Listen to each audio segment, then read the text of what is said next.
get started. Hi guys. So this has been a struggle. This is like the third time I've tried to film this. And I've been watching the DNC for the last, 3 days now. I do encourage you all to vote, but this is not a political video, so I'm not going to say much on that at this particular juncture. If you have any questions about that, please let me know.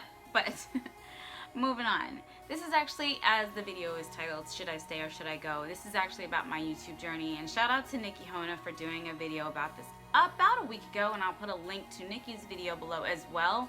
I've known Nikki for quite some time. We're actually in the same area and we were friends. And I started the YouTube journey probably about the same time she did some years ago, and can absolutely relate to what she was saying. I had honestly intended on doing a video regarding the exact same content and just had procrastinated on it for many of the reasons that she discussed, that I will discuss here as well. If you're interested in this look, please check my Instagram. I will put the information below as far as what I have on my face. It's VOSS Holy Grail and some other things which I'll note, but that is not what the video is about. No, I'm sorry I did not do a tutorial on this either. With that said, so the struggle is, should I stay or should I go on YouTube? It's something that I think about on a daily basis. I really enjoy the YouTube journey. I really enjoy internally being a vlogger. I truly appreciate those of you that have followed me for such a long time and supported me for such a long time, and many of you have become friends of mine. I speak to you guys. We send each other presents, you know, and the whole thing. I know a lot of people's personal journeys, and you guys know my personal journey. I think what is troubling for me at this point is what YouTube requires. And I don't want to discourage anybody from starting a YouTube channel if that's what you want to do. I just want to be as truthful and as honest as I possibly can about what YouTube requires and what I have learned that it's really about, and how the game has changed over the last several years. And just to maybe help that one person out there decide or determine how they want to utilize this platform.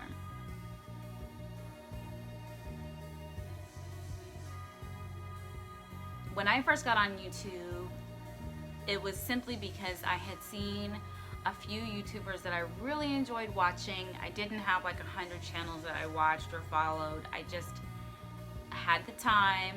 I was really at a different and difficult impasse at that point in my life as well, and saw people doing what I was familiar with doing and wanted to just share what I did. I didn't see a lot of women of color that were my age that really spoke to what I was familiar with, but I did see some really great artists. And I'm a learner, and I'm always interested in learning more, and I just kind of wanted to share what I knew as well. I never knew it to be, I shouldn't say I never knew, but at the time I didn't know the level of a platform that YouTube was or could be. I didn't hop on and get 100,000 subscribers. I think I'm only at like 13,000 plus now, and this is like 4 or 5 years after the fact, which is not, at that particular time, was not common. People grew a little bit faster than we do now, which I'll also get into. But yeah, it was just more of kind of an innocent time. You didn't have to have like the camera of all $1,000 cameras. You didn't have to have a degree in cinematography and a crew behind you and Final Cut Pro 3000, you know, with the perfect intro and the perfect outro. And it was literally more of like, let me sit down in my bathroom and do my makeup. Let me sit down in my bathroom and do my hair and tell you about what I use, and that's your real life. Now it's more, I don't want to say that it's staged, but I do see where it is more like TV. And I thought the purpose of YouTube was because it's YouTube, you know, it's you on the tube. Now it's, there's a lot of it that just becomes so much more like a reality TV show, which I like reality TV shows, but I watch them on TV.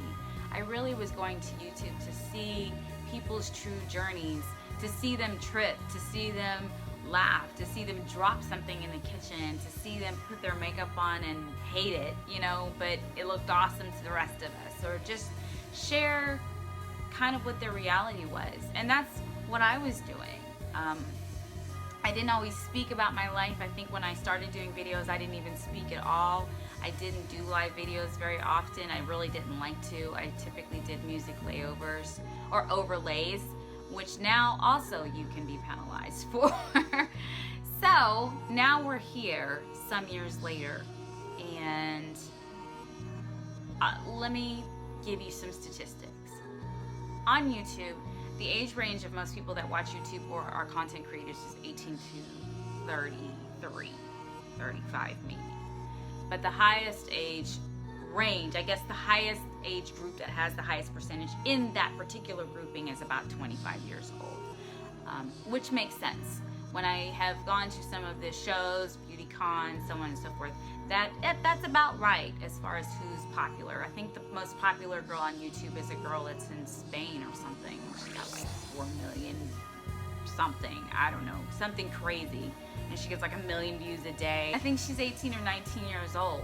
But her content is, she's got a great camera, and of course this all comes over time, but that's the thing, her life may allow for it. Some of our lives are a little bit different, and I have found that the infusion of our real lives with our beauty lives is a little bit more difficult. There is to date about 8,000 people that call themselves beauty gurus or beauty bloggers on YouTube. Tell me that 6 years ago and it wouldn't even faze me. Tell me that today when I work full time and when I have a full-time business as well that I'm trying to still catapult, you know, as I've gone through a couple of degrees that I've finished, and my viewpoint on it is a little bit different. It's a little bit foggier as far as, is this the right thing to continue to do, or can I just gain some clarity on where to place it in my life? There is a lot of pressure on YouTube to deliver a certain type of content, and YouTube is absolutely biased. Google is very biased as well to whose content they will perpetuate and how.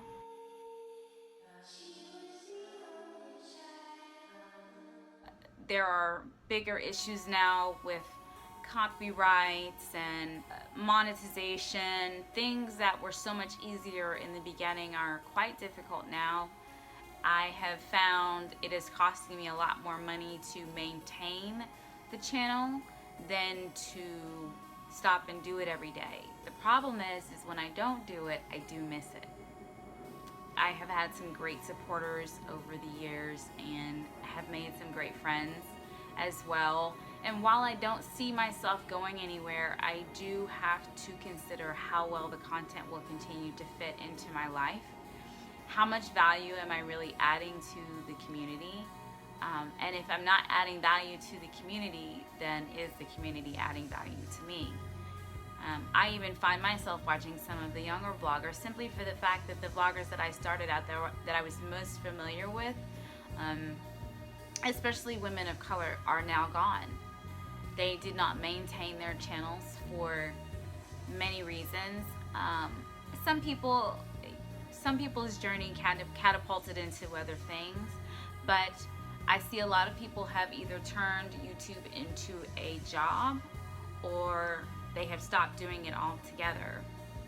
I can't really turn YouTube into a job because I don't make the money off of YouTube that some YouTubers proclaim can be made.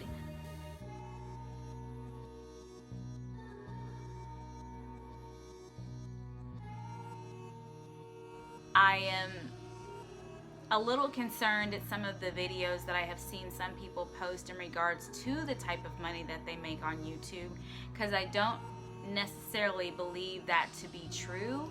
Just having been on YouTube for such a long time and being able to logically gauge what a YouTube video can garner.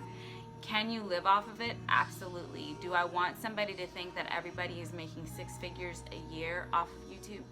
Absolutely not. I have never done a giveaway that products were just given to me to give away to you guys. I have purchased 85 to 90% of all the products that you've ever seen me post on the channel. I have done one huge vlog in regards to a box of stuff that I was sent by Motives, God bless them. But I have also been offered and rejected by certain companies after they saw me maybe on a platform like Instagram and then realized that my YouTube subscriber numbers were not as high as they would like. And I won't call out those brands, but I will say that I did send one nasty letter to one of them which they did not respond, simply for the fact that they offered me something and then took it back because of my subscriber numbers. So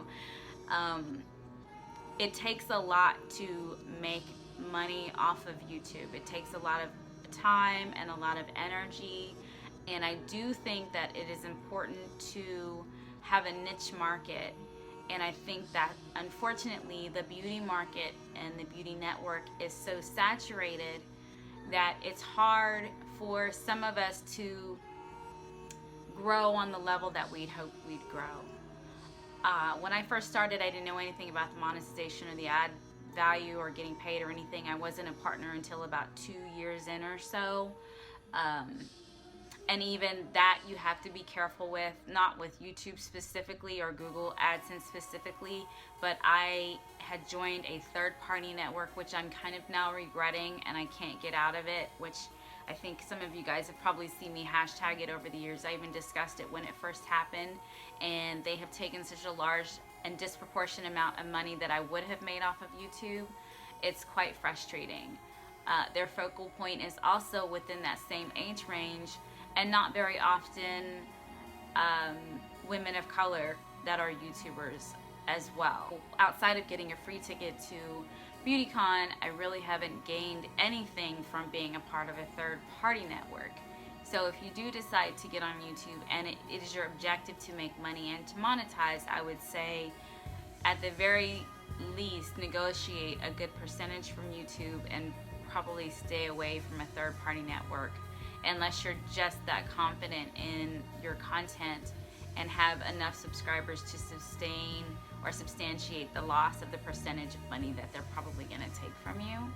There are also copyright issues that I'm now being kicked in the backside for music that I have used over the years that was free and on free platforms that actually YouTube and many other networks perpetuated.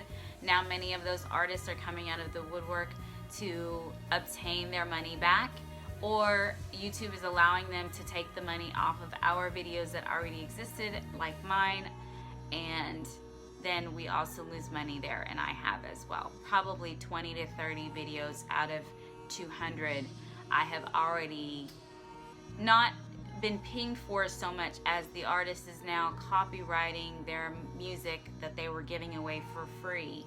And so I am not making any money off of my videos, but they are. It's just some things to think about, guys. You know, if you're gonna vlog about your life, that's great because you can probably do it on a daily basis. But if you have kind of a niche market that's outside of your everyday life, like I literally have a 9-to-5 job that I sit at every single day. So I don't always function as an artist. I can't sit there and vlog my life, nor do I think that it would be that entertaining every single day. As much as I would love to just make money off of vlogging my life and vlogging as an artist, it just hasn't catapulted in that way. And I guess now I'm at an impasse in trying to decide what I want to do. I'm almost 42 years old. I am out of the normal age range of things. I am not your traditional artist, as I am more of a classic style and a classic teaching style. I am more of the Pat McGrath, Belle Garland, and Sam Fine era, which I think that they are timeless. But today, in order to really survive on YouTube, I find that we're purchasing a lot and trying to obtain a lot of products that will get one use, to stay on trend, to keep up with launches and show things just to show that we have them or what our thoughts are about them, and they're only going to last for a moment and it only pertains to a particular audience.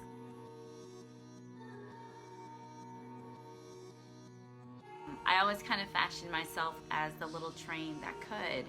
And so while I haven't lost subscribers over the year, I've been on a very slow grind. And as much as I love doing it, what I don't want to have to do is buy a $600 camera again, buy a $700 editing system on my $1,700 computer, get more lights and more mirrors, hire a camera crew, and have somebody else do my makeup when I am the makeup artist, just to make about $4 off of a video.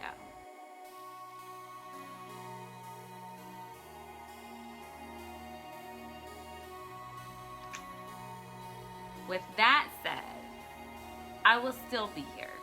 I just have to be able to do it in my own time and in my own way. I have to remove some of the pressure off of myself as far as trying to keep up with kids today, doing things that are of absolutely no interest to me, and focus more on the content that is important to me as it arises, and pray that it is just as important to you all and to those of you who I love so much and have supported me on this journey. So while you may only see me every couple of weeks or maybe even once a month, I will be here. But just keep in mind, it's gonna slow down. It's gonna balance itself out financially.